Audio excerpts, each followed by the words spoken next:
அனைவருக்கும் வணக்கம். நீங்கள் நம்ம சேனலுக்கு புதுசுன்னா பக்கத்தில் இருக்கிற பெல் பட்டன் அமைத்தி சப்ஸ்கிரைப் பண்ணிக்கோங்க. தொடர்ந்து எல்லா வீடியோக்களையும் நீங்கள் பார்க்கலாம். தலைக்கறிக்கு ஆசைப்பட்டு போய் கடைசியாக தலையில் அடி வாங்கிட்டு வந்தது தான்டா மிச்சம். அலர்ட் ஆகிறதுக்கு முன்னாடியே ஆன் தி ஸ்பாட்டில் வந்ததுமே பொழந்துட்டாங்கடா. ஒரு சின்ன கேப் கொடுத்துருந்தாங்கன்னா நான் சுதாரிச்சிருப்பேன். தலை வலிச்சுக்கிட்டே இருக்கு. ஒரு ஹாஃப் அடித்தாதான் அடங்கும் போல இருக்கு. கடையும் வேற 2-3 நாளைக்கு லீவு. சுத்தமாக கையில் காசு இல்லை. என்ன பண்ணலாம்? அந்த அழகுமணியை சும்மா விடக்கூடாதுன்னு நான் எப்படி சரக்கு அடிக்கிறதுன்னு யோசிச்சுட்டு இருக்கேன். நீ அழகுமணியை பற்றி யோசிச்சுட்டு இருக்க. எல்லாம் காரணமாக தானே யோசிச்சுட்டு இருக்கேன். அப்போ நான் சரக்கு அடிக்கிறதுக்கு ஒரு வழியை சொல்லு. அண்ணே, அழகுமணி பயங்கர குடிகாரரு. அவர் வீட்டில் கண்டிப்பாக சரக்கு ஸ்டாக் இருக்கும். அவர் வெளியூர் போயிட்டாருண்ணே. எப்படியும் வர்றதுக்கு நாளைக்கு ஆகும். அதனால் 1 hour later.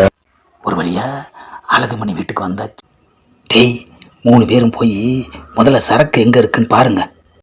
அண்ணே, சரக்கு பாட்டில் ஃப்ரிட்ஜில் இருக்குண்ணே. டேய், ஒரு 4-5 பாட்டில் எடுத்து வெளியில் வைடா. ஆஹா, எல்லா பாட்டிலையும் உடைச்சு கட்டிங்காக எடுத்து டேஸ்ட் பார்த்துருக்கான் ஐயா. சரி, மிச்சத்தை நாம டேஸ்ட் பார்ப்போம். Later. ஒன்றுமே ஏறல. பச்சை தண்ணி மாதிரியே இருக்குது ஐயா. ஆமாண்ணே, ஒரு எறும்பு கடிச்ச மாதிரி கூட இல்லைண்ணே. ஒருவேளை வெளிநாட்டு சரக்கா இருக்குமோ? வெளிநாட்டு சரக்கெல்லாம் லேட்டாக தாண்டா ஏறும். 1 hour later. டேய், ஆளுக்கு ஒரு ஃபுல் அடிச்சும் ஒன்றுமே ஏறலையாடா. அண்ணே, இரவு திறந்து பார்த்தா ஒரு 2000 ரூபாய் பணம் இருந்தது. ஆட்டையை போட்டு வந்துட்டேன். கிளம்புடா. கடையை சாத்துறதுங்களாட்டியும் போய் சரக்கை வாங்கிட்டு வா. அண்ணே, கடையிலே போய் அடிச்சுக்கலாண்ணே. ஒரு நாளைக்கு அது ஏசியில் உட்காந்து அடிப்போம். Later. அந்த அழகுமணியை சும்மா விடக்கூடாது. நம்பரை போட்டு பேசுவோம். ஹலோ, யாரு நீங்க? நான் அழகுமணி பேசுறேன். ஆனால் எப்போ வீட்டுக்கு வருவீங்க? நீ எங்க இருந்து பேசுற? யோ, நான் கேட்டதுக்கு பதில சொல்லியா? எப்பயா வருவ? நான் கேட்கறதுக்கு நீ பதில சொல்லு. நீ எங்க இருந்து பேசுற? உன் வீட்டில் இருந்து தான் பேசுகிறேன். என்னது, என்னோட வீட்டுல இருந்து பேசுறியா? நான் ஊர்ல இல்லாத நேரமா பார்த்து என் வீட்டு பூட்டை உடைச்சி உள்ள போயிட்டியா? உள்ள போய் என்னையா பண்ணுனீங்க? யோ, பதறாதையா. உன் வீட்டு ஃப்ரிட்ஜில் வச்சிருந்தியே சரக்கு, அதை தான் எடுத்து குடித்தோம். உங்களுக்கு எவ்வளோ தைரியம் இருந்தா என் வீட்டுக்கு நுழைஞ்சி என் சரக்கையே எடுத்து குடிச்சிட்டு எனக்கே ஃபோன் பண்ணி பேசுவ? என்னது சரக்கா? ஏயா, அதுக்கு பேர் சரக்கா? ஆளுக்கு ஒரு ஃபுல் அடிச்சிட்டோம். துளி கூட போதை ஏறலையா? அப்புறம் உன் வீட்டு பீரோல இருந்து 2000 ரூபாய் பணம் எடுத்து வெளியில சரக்கு வாங்கி உட்காந்து குடிச்சிட்டு உங்ககிட்ட பேசுறேன்.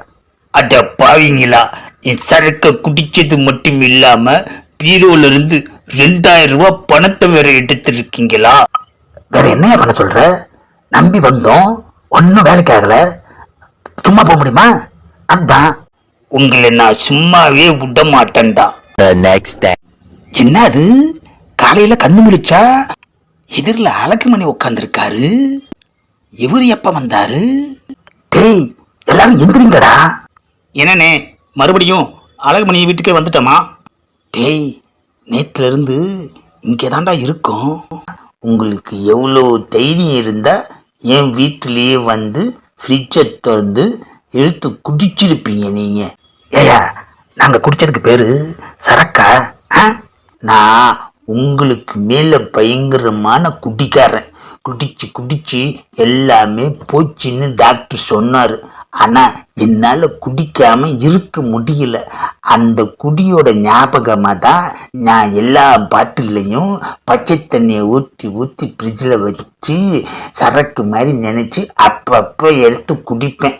ஆஹா, ஏயா, நாங்க குடிச்சதெல்லாம் வெறும் பச்சை தண்ணியா?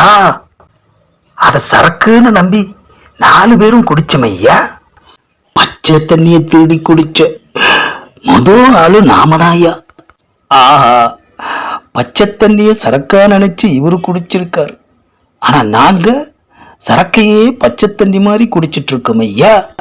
தம்பி, மிச்சம் மீதி ஏதாவது வச்சிங்களா? இல்லை எல்லாத்தையுமே குடிச்சிட்டீங்களா? இந்த பதிவை லைக் பண்ணுங்க, ஷேர் பண்ணுங்க, மறக்காம சப்ஸ்கிரைப் பண்ணுங்க.